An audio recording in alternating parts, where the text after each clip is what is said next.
Non veg ఇష్టపడే వాళ్ళు ఒకసారి ఈ రెసిపీని తయారు చేసుకుని తింటే రుచికి రుచి ఉంటుంది, అలాగే ఆరోగ్యానికి ఆరోగ్యం అండి. ఈ ఫ్రై ఎలా చేశానో అసలు ఇది ఏంటో ఈ వీడియోలో చూసేద్దాము. టేస్ట్ అయితే అసలు ఎంత బాగుందంటే తినే కొద్దీ తినాలనిపిస్తుందండి. అంత బాగా కుక్ అయిపోయింది. చాలా అంటే చాలా టేస్టీగా ఉంది. రెసిపీ చూసేద్దాం రండి. పొద్దున్నే మా తమ్ముడు వచ్చి బాక్స్ అయితే ఇచ్చాడండి. బాక్స్ ఏంటబ్బా అని ఓపెన్ చేసి చూస్తే ఇది మేక రక్తం అండి. మేక రక్తంతో మనము రెసిపీ చేసుకోవచ్చు, చాలా బాగుంటుంది. చాలామందికి తెలియకపోవచ్చు మేక రక్తంతో ఎలా చేస్తారు, అసలు రక్తం ఇలా ఎలా గడ్డగడుతుంది అనేసి అనుకుంటారు.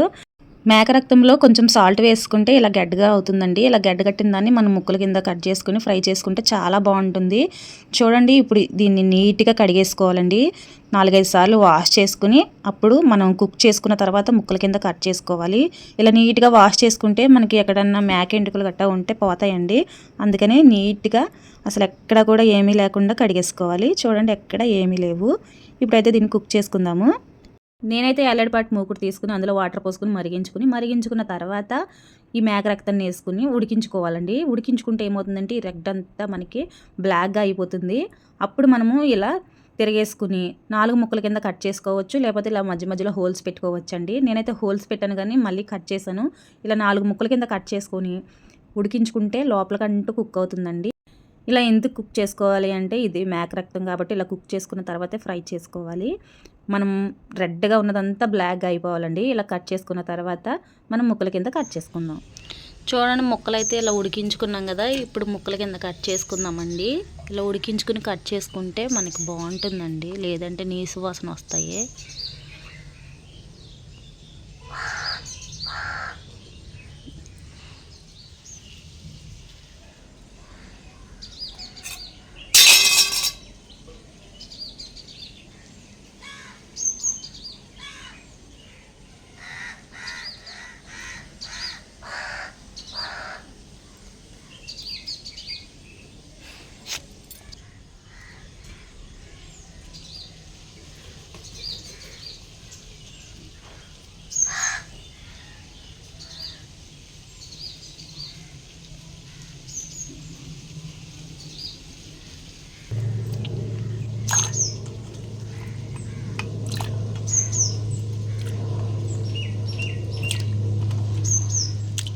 ముక్కలు నీట్గా ఇలా కట్ చేసుకున్నాం కదండి, శుభ్రంగా కడగాలండి. ఎక్కువ వాటర్ పోసేసుకుని కడగాలి, అప్పుడు నీట్గా శుద్ధ అవుతాయి. చూడండి, ఎక్కడ కూడా ఏమీ లేదు.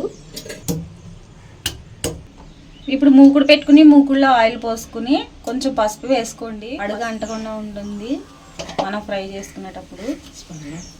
స్మెల్ కూడా రాదు, నీచు వాసన రాదండి.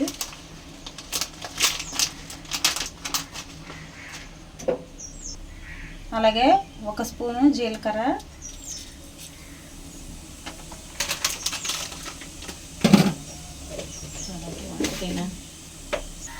దంచిన వెల్లుల్లి 4, అలాగే కరివేపాకు వేసుకుని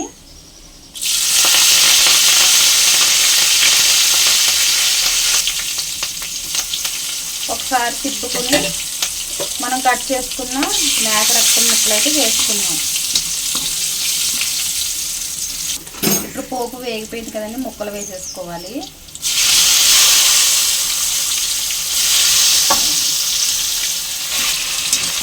ఇప్పుడు అంతా మిక్స్ చేసుకుందాం.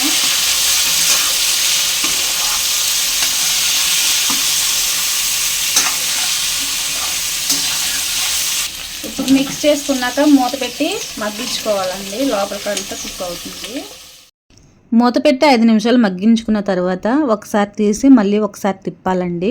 ఇలా తిప్పుతూ ఉంటే అడుగంటకుండా ఉంటుంది. లేదు అలాగే వదిలేసామంటే ఒక పక్క మాడిపోతాయి, ఒక పక్క అసలు వేగవండి. ఇలా తిప్పుకొని మళ్ళీ మూత పెట్టి మగ్గించుకుందాము.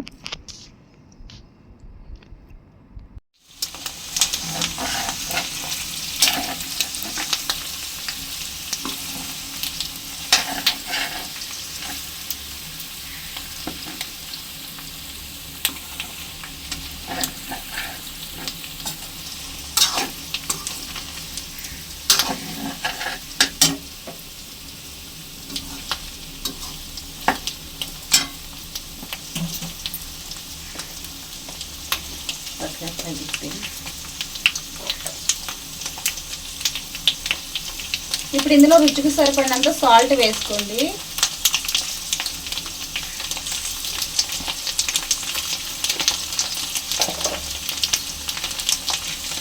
అలాగే కారం.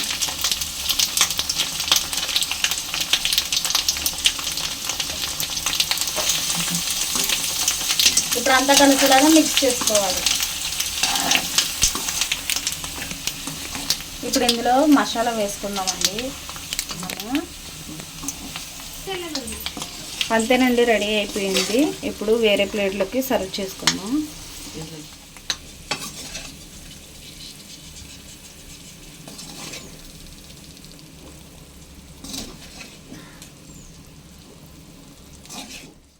ఇవి బయట 1 డే ఉంటాయండి, ఫ్రిడ్జ్లో అయితే 1 వీక్ ఉంటాయి. మీరు ఒకసారి తినలేకపోతే ఫ్రిడ్జ్లో పెట్టుకుని 1 వీక్ వరకు తినొచ్చు. ఇవేం ముక్కలు అనుకుంటున్నారు? లివర్ ముక్కలు అనుకుంటున్నారా? అస్సలు కాదు, ఇవి మేక రక్తం ముక్కలు.